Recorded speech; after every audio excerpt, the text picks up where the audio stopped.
নমস্কার প্রিয় দর্শক বন্ধুরা, সকলে প্রণাম এবং শুভেচ্ছা নেবেন। কাকদ্বীপ টিভির সঙ্গে থাকার জন্য আপনাদেরকে সকলকে আবারও ধন্যবাদ এবং শুভেচ্ছা। অত্যন্ত দুঃখের একটি খবর আজকে দেব।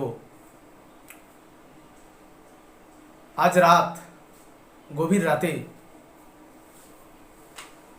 কিছু স্বার্থান্বেষী, দুষ্কৃতী, রাজাকার, পাকিস্তানপন্থী, উন্মুক্ত যুবক বা উন্মুক্ত জনতা যারা বঙ্গবন্ধু রহমানের নামাঙ্কিত বা স্মরণে নির্মিত ঢাকায় ধানমন্ডি 32 নম্বর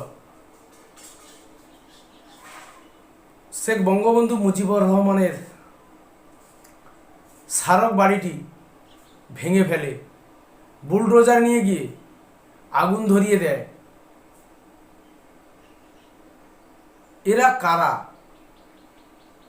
এই উন্মুক্ত যুবক এরা কারা? এদের উদ্দেশ্য কি? এরা কাদের দ্বারা পরিচালিত হচ্ছে? এই প্রশ্নগুলো কিন্তু ঘুরে বেড়াচ্ছে। উত্তরও আমাদের কাছে স্পষ্ট। এই যে উন্মুক্ত যুবক যারা বঙ্গবন্ধু স্মারক ভেঙে ফেলেছে, তারা এক কথায় রাজাকার, পাকিস্তানপন্থী। এরা চায় না বাংলাদেশ নামে স্বাধীন দেশ হিসাবে থাকুক। এরা চায় 1971-এর পূর্ব পাকিস্তান হিসাবে চিহ্নিত ছিল, আবার সেই জায়গায় ফিরে যেতে চায় এরা। এই সরকারটি যে অবৈধ দখলদার হিসাবে তৈরি হয়েছে, 2024 সালে 5ই আগস্টের পরে 8ই আগস্টে তৈরি হয়। এখানে এক স্বার্থান্বেষী ব্যক্তি আছে, মোহাম্মদ ইউনূস। এরা 1971-এর মুক্তিযুদ্ধকে মানেন না, বঙ্গবন্ধুকে মানেন না, স্বাধীন বাংলাদেশকে মানেন না। এরা পাকিস্তানপন্থী, এরা হানাদার, এরা রাজাকার, এরা ভারত বিদ্বেষী। এই রকম স্বার্থান্বেষী ব্যক্তিরা দেশের যে জাতির জনক, দেশ প্রতিষ্ঠার সময় জননেতা বঙ্গবন্ধু মুজিবুর রহমানের স্মারক বাড়িটিও ভেঙে ফেলার চেষ্টা করছে এবং ভেঙে ফেলেছে। অগ্নিসংযোগ করেছে। আপনারা ছবিতে বা ভিডিওতে দেখবেন, ইনসেটে ছবি বা ভিডিও দেখা যাবে। একটি দেশ তার জাতির যে স্বাধীনতার ইতিহাসকে যদি ম্লান করতে চায়, ভেঙে ফেলতে চায়, নষ্ট করে দিতে চায়, এটা কি সম্ভব? যে বীজ পাকিস্তান পুঁতে দিয়ে গিয়েছিল 1971-এর সময়, এরা তারই বংশধর। সেই বীজ থেকে অঙ্কুরিত এরাই হচ্ছে সেই মানুষ। এরা সেই রাজাকার, এরা সেই জামাত, এরা সেই পাকিস্তানপন্থী, এরা সেই হানাদার। এদের দ্বারা ইতিহাস ভুল লণ্ঠিত হচ্ছে, ইতিহাসকে ভেঙে ফেলা হচ্ছে। এই নির্দয়, এই নির্মম কোনো কিছুকে এরা বাঁচিয়ে রাখতে চায় না। এই সরকার যে গঠিত হয়েছে, এই সরকারের আদর্শ কি?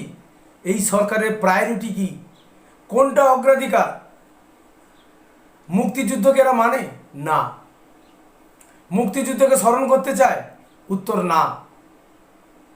দেশকে গণতান্ত্রিক পথে নিয়ে যেতে চায়? উত্তর না। তবে এরা এই দখলদার সরকারের আর থাকার ক্ষমতা কি রয়েছে? না থাকা উচিত? না বাংলাদেশি শুভবুদ্ধি সম্পন্ন জনগণের এটা মনে রাখা উচিত, এই সরকারকে আর একবারেও 1 মিনিটের জন্য রাখা উচিত নয়। এদেরকে সময় এসে উৎখাতের, কারণ এরা সকল সহ্যের সীমার বাঁধন ছাড়িয়ে গেছে। এরা বাংলাদেশের ইতিহাসকে নষ্ট করছে, সংহতি নষ্ট করছে, নিরাপত্তাকে নষ্ট করছে। যে বাংলাদেশের সেনাবাহিনী দেশের জন্য গর্বিত এক জায়গা বা বিষয়, তারা কেন আজকে এই রকম দুর্বুদ্ধি সম্পন্ন মানুষজনকে আটকাতে পারছে না? কেন দেশের সংবিধান, সংস্কৃতি, ইতিহাসকে রক্ষা করতে পারছে না? ইতিহাস বলে একটা শব্দ রয়েছে দর্শক, বা বিষয় রয়েছে পাঠ্য বইতে। ফেলে আসা দিনগুলিকে বলা হয় ইতিহাস। বঙ্গবন্ধুর আত্মত্যাগের একটা ইতিহাস রয়েছে, দেশের স্বাধীনতার একটা ইতিহাস রয়েছে। এই ইতিহাসকে এরা মানতে চায় না।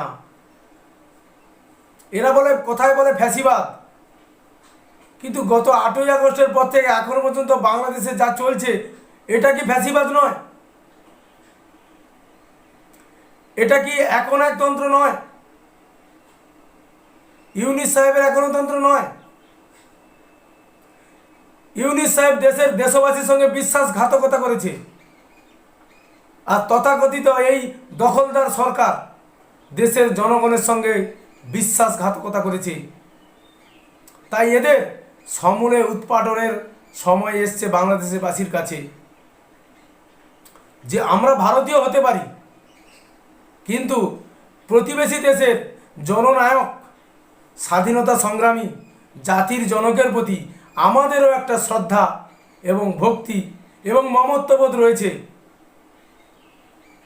এই রকম রাজাকারদের বা হানাদারদের যারা প্রজন্ম, তারা চায় বাংলাদেশকে আবার 1971 আগে ফিরিয়ে নিয়ে যেতে, যেখানে বাংলাদেশ থাকবে পাকিস্তানের সঙ্গে।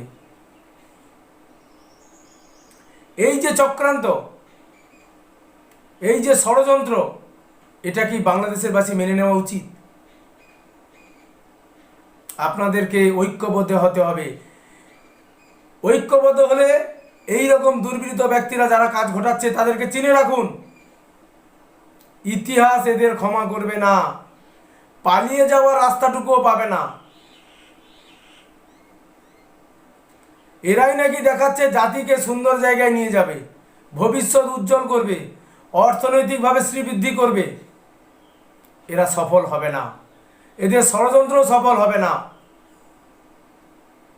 আওয়ামী লীগ যেটা চিন্তা করেছিল যে দীর্ঘ 6-7 মাস রাজনীতিকর জায়গা থেকে সরে গেছিল আওয়ামী লীগ, তাদের যে প্রচারপত্র বিলি, তাদের যে হরতালের ডাক দেওয়া, তাদের যে বিক্ষোভ সমাবেশের ডাক দেওয়া, এখানে মানুষ সামিল হবে কিনা এরা চিন্তিত ছিল। কিন্তু যখনই গোটা দেশব্যাপী লিফলেট বিলি, বঙ্গবন্ধু কন্যা মুজিবুর রহমানের কন্যা শেখ হাসিনার বার্তা দেশবাসীর কাছে পৌঁছে দেওয়া হচ্ছে, যে বিপুল সাড়া পেয়েছে, সেই বিপুল সাড়াতে ভয় পেয়ে এরা এই রকম ন্যাক্কারজনক কাজগুলো ঘটাচ্ছে। এরা ভয় পেয়ে গেছে যে আওয়ামী লীগ আবার মাথা তুলে দাঁড়িয়েছে, আবারও প্রতিবাদে সামিল হবে। আজকে যারা দেশবাসীর উপরে রাষ্ট্রযন্ত্রের আঘাতে দেশের মানুষের মৌলিক অধিকার কেড়ে নিয়েছে, এদের সেই অধিকার তাড়িয়ে দিয়ে আবার আওয়ামী লীগ মানুষের মৌলিক অধিকারকে পুনঃপ্রতিষ্ঠা করবে, এখান থেকে কেউ রেহাই পাবে না। তখনই এরা হতাশাগ্রস্ত হয়ে এই রকম ন্যাক্কারজনক ঘটনা বাংলাদেশে ঘটালো।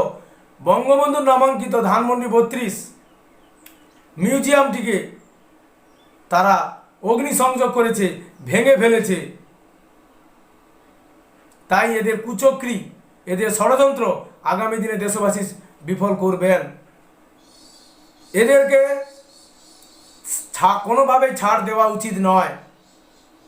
এরা সফল হবে না, পারবেন না ইতিহাস মোছাতে, পারবেন না 71-এর মুক্তিযুদ্ধের যে ইতিহাস, সেই ইতিহাসকে ভাঙতে আপনারা পারবেন না।